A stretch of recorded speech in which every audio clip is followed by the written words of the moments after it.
বিসমিল্লাহির রাহমানির রাহিম। সূরা আশ-শূরা, আয়াত 21। তাদের কি এমন কতকগুলি দেবতা আছে যারা তাদের জন্য বিধান দিয়েছে এমন দিনের যার অনুমতি আল্লাহ দেননি? ফায়সালার ঘোষণা না থাকলে তাদের বিষয়ে সিদ্ধান্ত হয়ে যেত। নিশ্চয় জালিমদের জন্য রয়েছে বেদনাদায়ক শাস্তি। আয়াতের তাফসীর।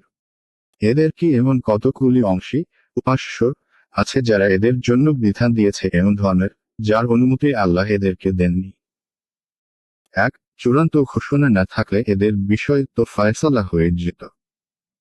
নিশ্চয় সীমালঙ্ঘনকারীদের জন্য কষ্টদায়ক শাস্তি রয়েছে। এক, অর্থাৎ শিরক ও পাপাচরণ, যার নির্দেশ আল্লাহ দেননি। তাদের মঙ্গরাসুরি করা তাদেরকে এই পথে লাগিয়ে দিয়েছে। আয়াত 22। তুমি জালিমদেরকে ভীত সন্ত্রস্ত দেখবে তাদের কৃতকর্মের জন্য, আর এটাই আপতিত হবে তাদের উপর। যারা ঈমান আনে ও সৎ কাজ করে তারা থাকবে জান্নাতের মনোরম স্থানে। তারা যা কিছু চাইবে তাদের রবের নিকট তাই পাবে। এটাই তো মহা অনুগ্রহ। আয়াতের তাফসীর। তুমি সীমালঙ্ঘনকারীদেরকে ওদের কৃতকর্মের জন্য ভীত সন্ত্রস্ত দেখবে।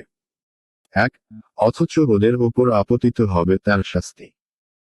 দুই, যারা বিশ্বাস করে ও সৎকাজ করে তারা জান্নাতের বাগানসমূহে প্রবেশ করবে, তারা যা কিছু চাইবে তাদের প্রতিপালকের নিকট হতে তাই পাবে।